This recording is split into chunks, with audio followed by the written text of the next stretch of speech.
Welcome back to the last part of our discussion on how to identify and count the possible number of microstates of a system in equilibrium. So, the first thing that I would like to mention here is that we are looking at the microstates of n identical non-interacting particles, whereas these particles can be a cluster of electrons or a cluster of atoms, or it may be some gas molecule comprised of say a diatomic molecule, and it may so happen that we are looking at a liquid or a solid which is comprised of much more complicated multi-atomic molecules. And the question that we have been asking in the last class was that, is it possible to identify some of these quantum particles in terms of the fermions and bosons? So, what is the difference between the fermions and bosons? The fermions are the ones where no single particle state can be occupied by more than one particle, and this means that the occupation number of every single particle state can be either 0 or 1. And we have also demonstrated that electrons are the examples of such fermions. The other class of particles that we were talking about were bosons, where unlike the fermions there is no restriction on the occupation number of a single particle state, and therefore, this occupation number may vary from 0, 1, 2 and so on and so forth. And the examples that we considered are photons, or the quantum of energy for electromagnetic radiation like light, and phonons, that is the quantized vibrational modes of solids. Now, with this background in mind, today what we are going to do is we are going to talk about counting of the numbers of microscopic states of systems that are comprised of n non-interacting identical particles. Okay. So, let us try to address this problem of the counting of microscopic states by using what we mean by a ball and pellet model. So, let us try and understand the number of ways in which n balls may be arranged. Now, for the sake of simplicity, I will be taking n is equal to 2. So, I just have 2 balls, and there are some rules of this game. The rules are as follows. At the most, so I have a single box in which I am going to arrange these balls, and at the most one ball can be placed in each box, and empty boxes are not permitted. So, now what I have here is I have this big box in which there are 2 compartments, and in these 2 compartments I can put only one ball each. So, that is the rule of the game. I cannot leave any of these sub compartments in my box empty. Now, I have numbered here my balls as number 1 and number 2. Then obviously, you will be able to say that, well, these are the 2 ways in which I can arrange the balls. And what are these ways? The first one has ball number 1 in the left side compartment and ball number 2 in the right side compartment. In the second arrangement, I have in the left side compartment ball number 2, which was in this case in the right side compartment, and I have placed ball number 1 in the other one. So, it is understood that for capital N equal to 2, under the rules of these rules of the game, these are the 2 ways in which the balls can be arranged. And if I now remove the identifying number on the balls, now what do I see? under the same rule of the game that I can put one box in each of these compartments and no empty box is permitted, I see that these two states now go over to these two states. Now, can you distinguish by looking at these two states whether they are the same or different? Obviously, your answer would be, okay, if you cannot distinguish between the individual particles given the situation and given the rule of the game, if I say that I am having two different ways, I shall be overcounting.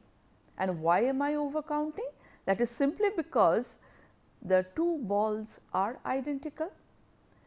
And here, therefore, the correct number of ways in which these two identical balls can be arranged in the box comprised of two compartments following these rules of the game is 1. Now, let us now have the other case where I have 3 balls to be arranged in one box which has 3 compartments, and the rules of the game remain the same. Now, in this case, once again, so this is my first case, this is my big box which has 3 equivalent subcompartments. I am supposed to put in the balls numbered as 1, 2, 3 in them in all possible ways. So, obviously, it is very easy. You can play around and find out the number of ways in which you can arrange these balls which are labeled as 1, 2, 3. Obviously, there are 6 possible ways, and therefore, if you look at this kind of picture, you will say that if I have 3 such distinguishable particles, then the total number of ways in which these 3 particles can be arranged is 3 factorial, which is the number 6. And these are the 6 possible arrangements that I have shown to you. Now, once again, let me remind you that we are dealing with identical particles. Therefore, what I would like to do is, I would like to have a look at these states, these ways of arranging the balls when I remove the identifying number, and this is what happens. So, once again, I find that the different arrangements without the numbers are absolutely the same. Therefore, if you now say that there are 6 different ways of arranging these 3 balls in that box comprised of 3 compartments, once again you are overcounting, and therefore, I would say that all of them are identical, and then what I must be doing is, following these rules of the game, I must understand that there is only one unique way by which I can arrange these 3 balls, that is, one ball in each compartment. So, what is the number of ways in which these n balls may be arranged? So, you see that this number turns out to be 1. Now, the question is it possible that I find out what would be this number corresponding to this particular value of n? I understand that this number can be written as 3 factorial divided by 3 factorial, because 3 factorial is the total number of ways in which these particles, if I could label them as distinguishable, then they would have arranged. Okay. So, instead of 1, I would have got 6 distinguishable ways. Therefore, in general, a prescription is followed that if you have your rules of the game are something like this, then you must say that in general you construct as many microscopic states or the different ways in which these balls can be arranged, but you divide by n factorial to avoid the overcounting of microscopic states.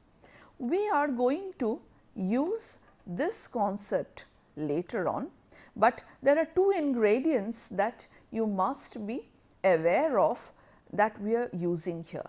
First of all, as it follows from our previous discussion that we must be concerned about first the box, that is one energy state at the microscopic level where I am putting the particles to construct the actual representation of the microscopic state of the system.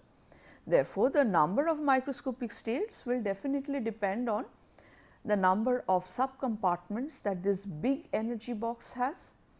It also would depend on the number of particles that I have in my system, which I still assume to be not interacting with each other. They are identical, and then I must also remind you that there is a rule of the game, and the rule of the game is decided. For example, I have shown you one rule of the game.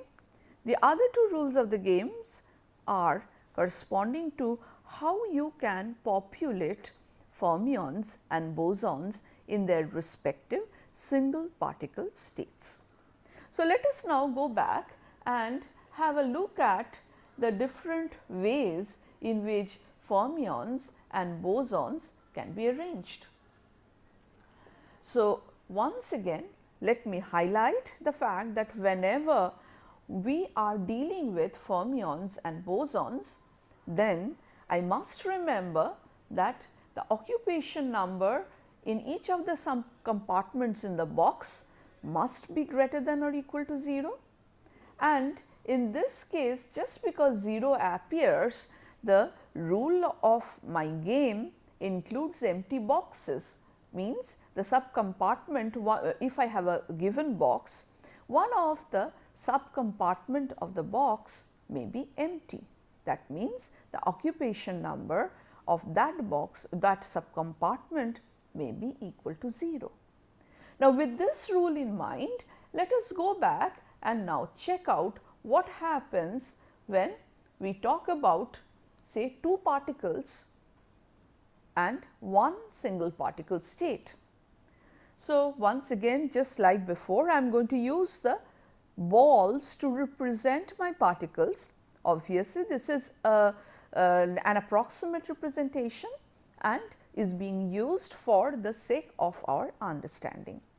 Now, to start with, I have labeled these balls as 1 and 2, and the task is I have to put them in one single particle state, which means that I have one such box and there is no subcompartment in this box. So, this is obviously one of the ways in which you can put the two particles in this box. This is the first case where the box is empty. You have not put any of the balls here. So, here n is equal to 0. The next thing that you have here is the other situation where you have taken only ball number 1 and put it in the box. So, this must be n equal to 1. There is another option for getting that n equal to 1, that is, instead of the ball number 1, you put the ball number 2. And just because they have these numbers associated with them, you understand that this state is different from this state even if they have the same occupation number. Now, let us have a look at the third option, where I have shown you the only possible state with the occupation number n equal to 2. Now, here as you see that both the particle 1 and particle 2 have been put simultaneously in the box. Okay. Now, as I understand that here what I am doing is I am putting no restriction on how many particles can be there populating this single particle state. Therefore, it is obvious that these are different arrangements without any restriction or for two particles in one particle state, one single particle state. Now, if I remove these numbers, this is exactly what you get. So, what you find is obviously this remains the same, this also remains the same, but now I have this problem that both these states are absolutely identical. So, therefore, I must understand that whenever I am using these two particles and they are identical to each other, then I must be having, instead of the 4 possible states that I have shown here, only 3 states, because you cannot distinguish whether you have put in particle number 1 or 2 in this box, and therefore, these two states with the occupation number, they are equivalent. And therefore, you can see that the microscopic state of these identical particles can be completely characterized by saying what is the occupation number of that a given single particle state. Let us now look into a little different rule of the game, where I am going to use different conditions for the values of n. And where did we see these different rules in the case of bosons and fermions? So, let us first have a look at what are the possible ways in which you can represent the microscopic states of bosons. So, obviously, in the case of bosons, n is going to be greater than or equal to 2 for two bosons, and therefore, the permitted microscopic states are the one with n equal to 0, the one with n equal to 1 and the one with n equal to 2, right. Now, if I think about the fermions, now what is the rule of the game of fermions? In the case of fermions, no single particle state can have more than one particle. So, in this case, for the case of fermions, the occupation number n must be either 0 or 1. So, correspondingly, I must be having this kind of allowed microscopic states for the fermions. Okay. Now, this way we can go ahead and try and understand what happens, for example, if I have 2 bosons, but 3 single particle states. Now, these are the possibilities. So, what I have is, I have this given box which corresponds to a constant energy of that single particle state, and this single particle state is triply degenerate, which means there are 3 compartments which are equivalent to each other, and we were required to distribute 2 bosons in these 3 compartments. Okay?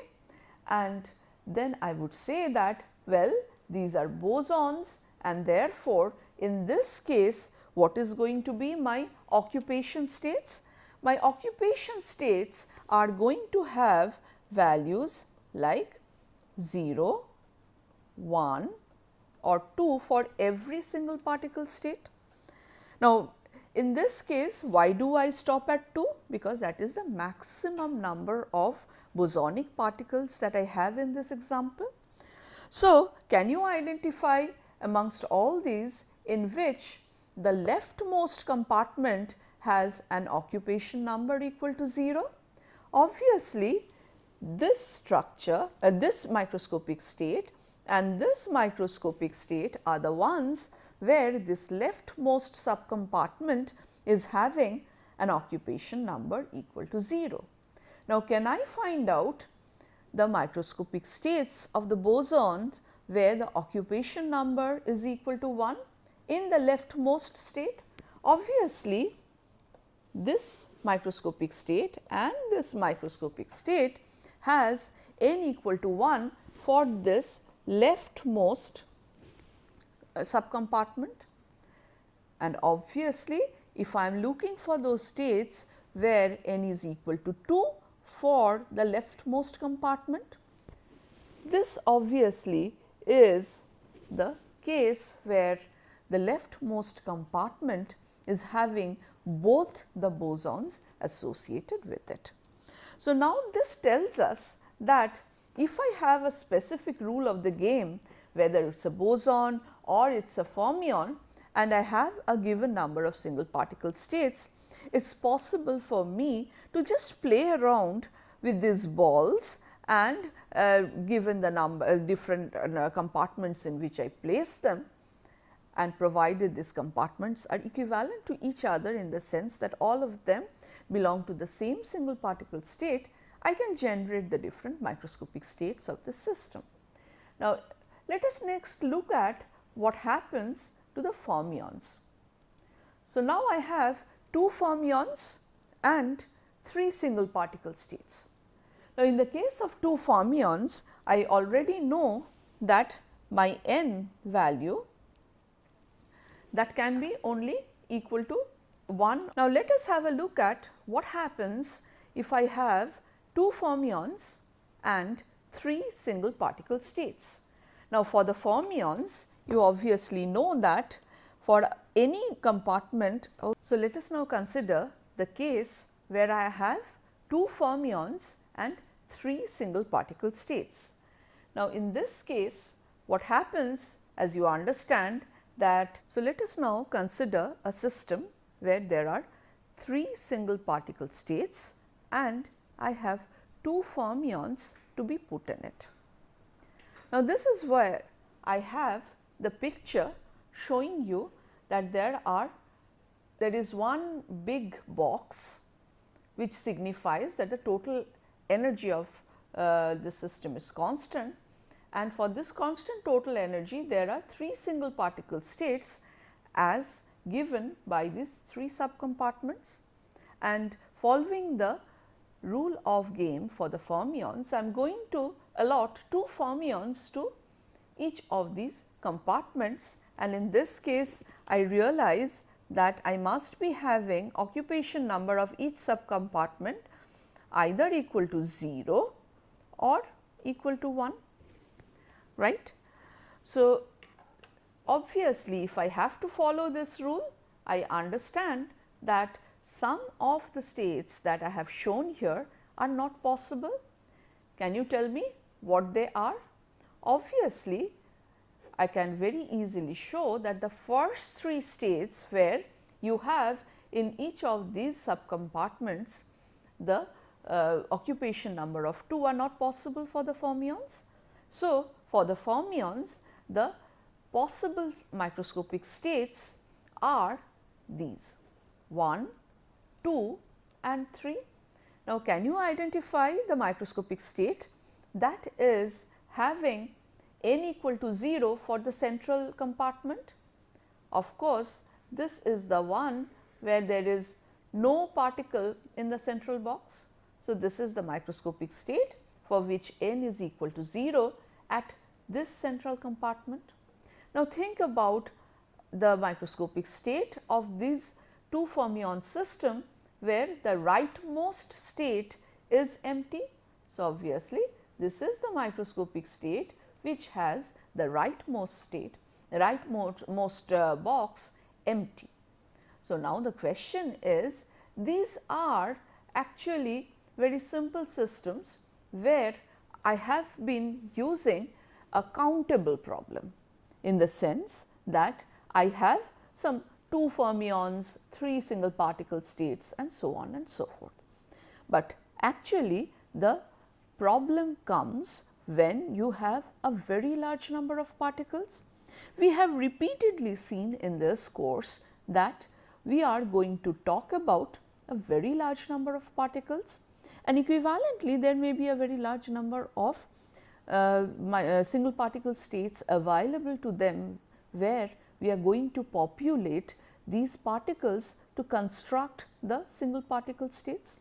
So, let us now go and have a look at what happens if I have capital N fermions to be distributed to small g single particle states to generate the different microscopic states of the system. And therefore, the task right now is I have this big box where I have 1, 2, 3 such single particle states, and I say that I am going to allot these, let us say, 2 balls into these compartments. This is the specific case where capital N is equal to 2 and small g is equal to 3.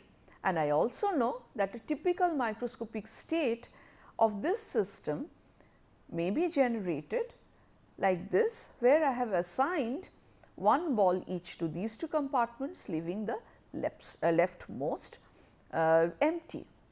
But at this point, we are asking the question under the condition that the number of single particle states is greater than or equal to the total number of fermions available.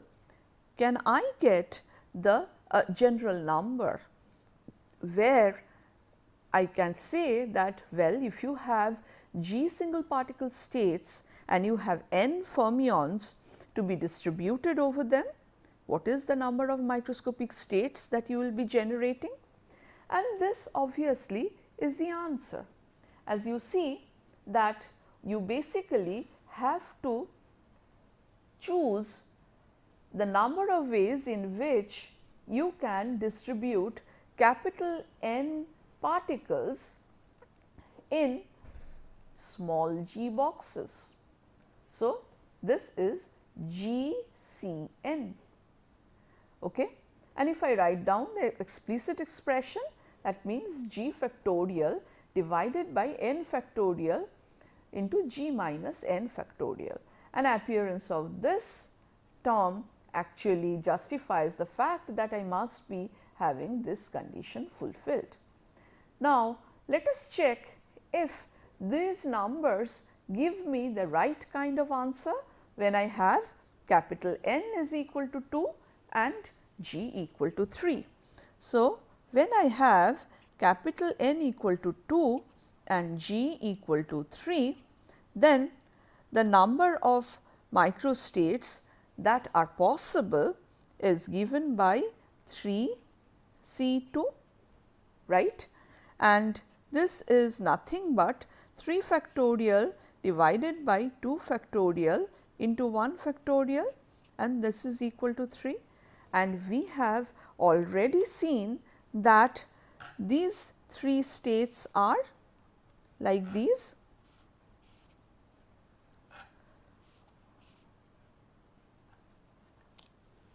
So, this is the microstate number 1, this is the microstate number 2, and this is the microstate number 3.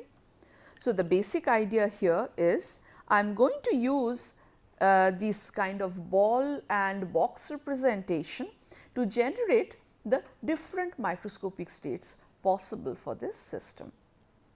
Now, let me go back and then mention that this kind of counting of the number of microscopic states is attributed to what is known as Fermi-Dirac statistics. Fermi and Dirac both are highly celebrated name in the world of physics, and this particular equation is the elementary starting point in which they started dealing with the properties of fermionic systems. The next question that I have is, can we have a similar counting prescription for the bosons? So, in the case of n bosons and g single particle states, now I have, let us say that these are the balls, the blue balls represent some these bosons, and in this case I am using 1, 2, 3, 4, 5 identical blue balls to represent the bosons. Here the g single particle states I am going to represent using g minus 1 pellets. So, this is pellet 1, 2 and 3, and I am going to use this big box once again, which tells me that the total energy of the system is concerned, and then how am I supposed to construct a typical microscopic state of this system using these balls and these pellets in this box. So, this is how I generate the different microscopic states. So, as you see that I have subdivided this big box into 1, 2, 3, 4 compartments, and so 3 pellets give me 4 compartments, and then this reminds you of the kind of situation that we had to start with, that I have this big box and then I am placing separators here in the form of the pellets. So, if I have 4 single particle states, what is the number of pellets that I will have? The number of pellets that I will have is equal to 3. Okay. Now, I have put in these 5 balls in these different sub compartments created by the pellets. Okay. Now, as you understand that these are bosons, and therefore, you do not have any restriction on the number of balls that you can put in any of these compartments. Therefore, the problem now is you have been given G single particle states, and these G single particle states are separated from each other using G minus 1 pellets, and then you will have to have capital N balls.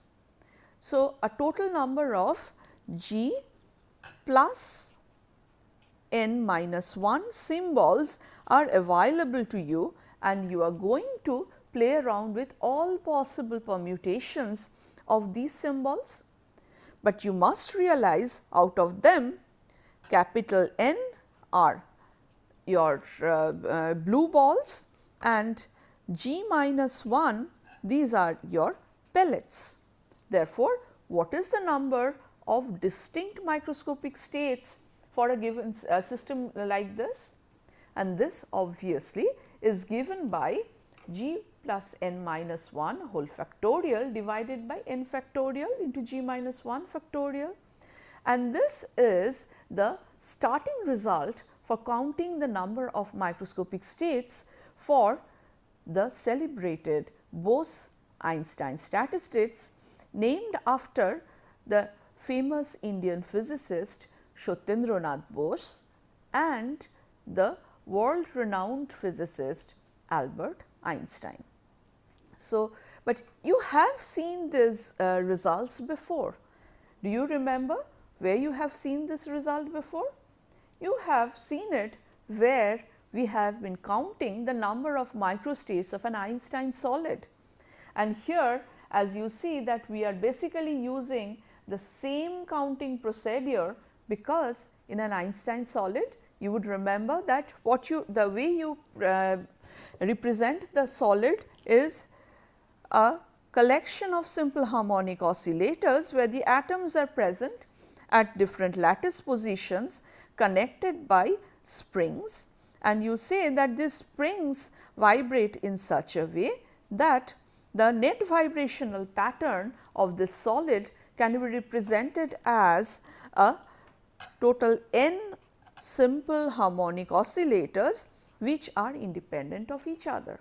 So, we are talking about n bosons, and the collective vibrational pattern that you get, or the number of microscopic states that you get, are those of the quantized vibrational modes, and therefore, you can use the Bose-Einstein statistics to find out the number of microstates possible.